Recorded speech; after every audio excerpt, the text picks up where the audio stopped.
So this is my perspective of the next couple of years. What can we expect to see immediately around the corner? What steps should we be taking to make sure that we are future-proofing ourselves as much as we can in the area of market research? So first of all, we need to think about context. What is the environment that we're in that generates the things that we need to take into account when we're trying to look into the future? Well, obviously the economy, the fears and the woes that we all have, the news, for example, that Greece is going to have a referendum, maybe we'll be hearing before the end of the day a general election. All of that has an impact on consumers, it has an impact on market researchers, it has an impact on the users of market research. We need to make sure that we're taking that into account, that we're recognizing our research techniques, that we're recognizing the return on investment. We also have increased complexity. There are now more and more different ways that people can buy things, view things, learn about things. Just stand and have a look the next time you're in a supermarket at the toothpaste fixture. Decide before you go there that rather than buy toothpaste the way you normally buy it, you're actually going to look at all of the things on the shelf and make a rational selection. You will find, in the words of Barry Schwartz, that you're confronting the paradox of choice. There are just so many brands. Quite often we'll get somebody coming along to us and say, can you tell us how effective this bit of social media advertising was? And we'll say to them, was that anything you were doing? Say, well, no, we had point of sale materials, we had some discounting, we had some TV advertising, we had some billboard advertising. There are so many things going on. Faster and quicker. Timelines are getting shorter and shorter and shorter. Really, marketing executives, chief marketing officers, chief financial officers are sitting there and a question comes across their desk and they say, I want to know this now. And we're trying to approximate to that, but instead of approximating in 3 months and then 3 weeks, we're now trying to approximate to that in 3 days. But the pressure is going to be on for faster and faster and quicker and quicker. There is, as there has been in the past, there are cycles of this really, a passion for the new. So we see people adopting NPS, we see them adopting neuroscience, we see them adopting a variety of techniques just because they're new. Much as I'm a big fan and a lover of MROCs, I'm sure that some of the early adopters amongst clients of those was this passion for the new. And we need to make sure that we work with that passion for the new, but we don't lose the old. Big data is a phenomenal trend going on. All of a sudden, all those big CRM databases, the transactional databases, the web analytics, all of those databases are beginning to work. They're beginning to talk to each other. That's got a phenomenal impact on market research. One, because some things that companies used to need market research for, they won't need market research for because they'll be able to do it by taking observational and behavioral data. But the second is when they do use market research, they're going to increasingly want to link the market research to the big data. Mobile everything. We're just coming up to about 7 billion people on the planet. There are 5.5 billion mobile phones. And that is phenomenal. Just think about where we've come from as a species. Very, very recently, it would have been beyond comprehension that mobile phones will have been common in Africa, common in India, common in China, and moving on in that way. Social media, of course, is changing everything. That's one of the most attractive things. It certainly fits with this passion for the new and the faster, quicker, everybody being connected, nothing being quite so secret. That itself is leading towards an interest in listening and talking research, where we monitor what people are saying on social media, we analyze it, we engage them in conversations. We're seeing emergent sciences, and I put quotes around these sciences because I think some of the things that are coming out in terms of some of the predictive analytics, but particularly the fMRI scanning and the neuroscience and some of the other biometrics, some of the things we're seeing in text analytics are really not science. They're more like astrology than astronomy, I would argue. We're moving on then to the area of DIY. This has become a real passion. SurveyMonkey is the biggest platform for market research in the world, but it's not necessarily market research when they do it. And it also creates a lot more responsibility for the managers inside companies if they start doing it themselves. The non-market research competitors, There are masses of organizations and companies out there at the moment who are engaged in market research, but they don't know they're engaged in market research. They're looking into this area, they're finding out more and more about it, they're taking our bread, they're taking our lunch, they're coming towards our dinner now, frankly, and we need to make sure that we are properly appraised, that we're informed of our clients about what are the benefits of working with market research companies when you're in this area. And we have diminished specific skills, both on the parts of the research buyer and really within the research industry. Because what we're seeing is that as the whole thing has got bigger, it's got more complex, we're trying to do it faster and quicker. We're trying to bring in complexity, but there isn't the time to train buyers in the different techniques. And frankly, on the research supplier side, it's getting too broad and too complex to tackle all of this thing in one go. If I could just ask the tech team to have a look and see if someone's mic is open. I'm getting a lot of noise coming back here. That would be great. So what I want to do when you're looking at this 2-year forecast is to think about mass versus niche. And I want to think about same old versus change. Now, by mass, I mean, will lots of companies be using it, and or only a few companies using it? By same old versus change, is it really going to change what organizations can do? Will it change what organizations can learn from the market research process? I'm going to work my way around this quadrant in this session. So social media listening, I think that's going to be a really mass thing. I think every single brand should always be doing social media listening. They should be, if anybody is talking about you, then you should be hearing it. But I've got it slightly in the same old quadrant, because it very rarely teaches you something new, and it very often fails to tell you about the things that you're interested in. So it's one of those things that we would call necessary but not sufficient. Mobile surveys, yeah, they're going to grow. I've mentioned before 5.3, 5.5 billion phones around the world. Obviously we want to use them, but brands are wedded to a certain type of thinking at the moment in terms of their customer sat survey, their brand trackers. So mobile phones do a few things which are incredibly innovative, but too often they're used for just adding on to the quant survey. The quant survey itself should be going, not looking and seeing how we can do it with mobile surveys. And where they are being used on quant surveys, they're generating same old, same old. What about this sector down here? Niche and same old. Well, online qual, it's getting better and better. We had a great presentation earlier today from Victoria Gamble. You can certainly use it.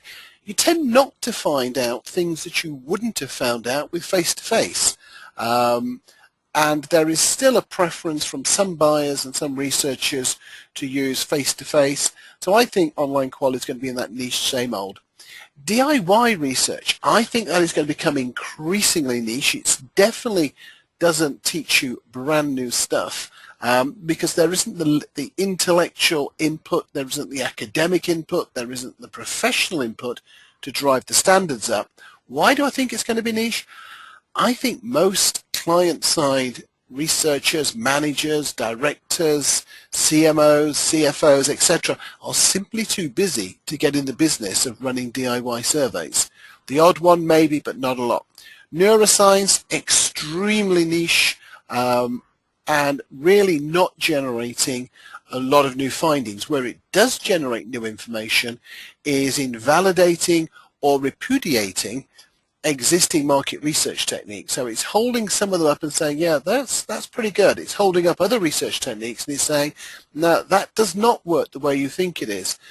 We're getting equally valid challenges, however, from things like behavioral economics, which don't have the clunkiness of the neuroscience approach. Further down, river sampling. It's just another sampling method. It doesn't actually generate new people. Most of the people in a developed economy who want to do surveys are doing surveys at the moment. There isn't a pool of people out there who are sitting around thinking, I wish I could do surveys. Nobody ever asked me to do surveys. Most of those people, frankly, are on the access panels. They're in the community. So river sampling is another way of accessing some of the same people, tends to generate similar data, and As it becomes more heavily used, it will start to go past its capacity, which will reduce it back to being more of a niche. Okay, what do I think will generate really interesting change but be niche? Well, one of those is predictive analytics, using that behavioral data to try to predict what people will do next, adding an overlay of market research to that. 4 techniques which I think are really important, and for those organizations who can spend the time and the money and who have big enough research problems will generate some real benefits. Behavioral economics, semiotics, ethnography, and discourse analysis. We had a great presentation by Sue Bell earlier today on discourse analysis. All of you listening today will be able to access the recordings of that. We had a great presentation a couple of days ago by Nick Agafonov on ethnography, and again you'll be able to access that. These are the areas that brands are beginning to find they can do something different to other people, but it means slowing down and doing some thinking. Behavioral economics is really changing the market research model in quite fundamental ways. We're seeing all of a sudden some of the things that we think work not working. We've always known a little bit about contextualizing questions and anchoring, but behavioral economics is really beginning to challenge that. And there's going to be a whole workshop on this at the MRS conference next year, because interesting enough, most of the papers that have been published at conferences recently have looked at behavioral economics from a qualitative angle. And really, behavioral economics is almost exclusively a quantitative discipline. Of course, there's room for qual within it. There's room for qual within anything. But mostly it's about designing experiments that quantify the difference between what people say and what they do, and measuring how to change what people say by different stimuli in different contexts. So finally, we get the mass ones. Big data integration. This is going to be enormous. I'm quite often, or rather up until about 2 months ago when I joined Vision Critical, before that I was a consultant, and one of the most common questions that people would ask me is, should we buy a data analytics company? Should we hire a data analytics expert? And my very strong recommendation is no, you need to learn to partner with companies who are very strong at data analytics. You need to find out what data analytics your clients are working with, get in touch with those agencies and say, look, we want to work with you. We don't want to take your business, we want to enhance your business. And I think that's a much better way to go. Dropping down to text analytics, although I think that quite a lot of social media listening and sentiment analysis has been snake oil, I think text analytics is going to be enormously important. And not really just for social media listening, but actually for transactional information, for all of those emails an organization receives, all of those comments it receives, the letters it receives, that wonderful depth of information that there is within the verbatims and open-ended questions in all of those quantitative studies. And I think we're going to see a fantastic change in community panels. That's obviously one of the reasons I took the job I took. But increasingly, brands are going to want to have a collection of 10, 20, 30, 50,000 customers that they can have conversations with, where if a question comes up, they can ask it the same day, where they can link that to social media data, where they can link it to CRM and web analytics data and say, okay, we really need to talk to some customers whose shopping baskets don't get completed online. We need to talk to some of our shopping customers who shop between midnight and 4 o'clock in the morning at the local supermarket. So we can target through to very specific groups. We can use samples large enough to be quantitative, but we've still got control over the costs, and we're developing the thing and we're moving it forward. So I think that is something that I would predict as being a very strong growth area in the future. So just backing up from there for a moment, what about beyond 2 years, further away than that? Well, first of all, I think research bots. And I don't necessarily mean the sort of thing that I know that John Griffiths, who will be speaking in a moment, has been looking at, nor necessarily the ones that Brain Juice have been looking at, but certainly they would be part of the answer. But starting in different places, well, first of all, bots are one of the techniques, along with spiders and crawlers, that are already used to find the information on the web. They go out and they do a task and they bring that information back. I think that the community managers of these community panels, when they get to 50,000, 100,000, 500,000, the community managers are going to have to be bots, having conversations with the people in the community, answering queries, an animated version of FAQ. Many service companies are already providing these. They don't look like people. Their avatars make it clear that you're talking to effectively a program or an agent. If you have a question that's too complicated, you get promoted to talking to a human. But in terms of handling really large amounts of information, research bots going out, having conversations is going to be part of that process. Crowdsourced research, sometimes called we research, where you get people to observe their own lives. Mesh planning, Fiona's going to be chairing the next session, have been looking into this for a few years. Again, we're seeing stuff from Brain Juicer going on. A lot of the things that happen in MROCs and community panels is this crowdsourced research, where you have a research question, and instead of designing a research instrument which you apply on people, you give the research question, properly worded, out to the crowd, and you say, can you help us solve this problem? How would you go about it? What do you have in your fridge that would tackle this sort of problem?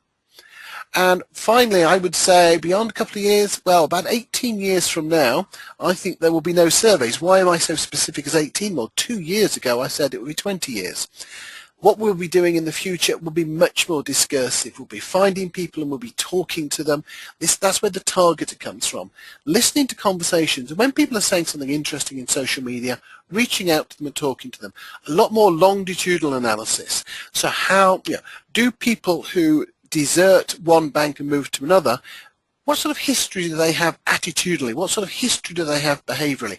What sort of things trigger that in terms of life stage and cohort, views and influencer? And I think all of those things. So those are the three things. And there are only three things you need to think about. Well, you also need to think that there will be things that you can't imagine.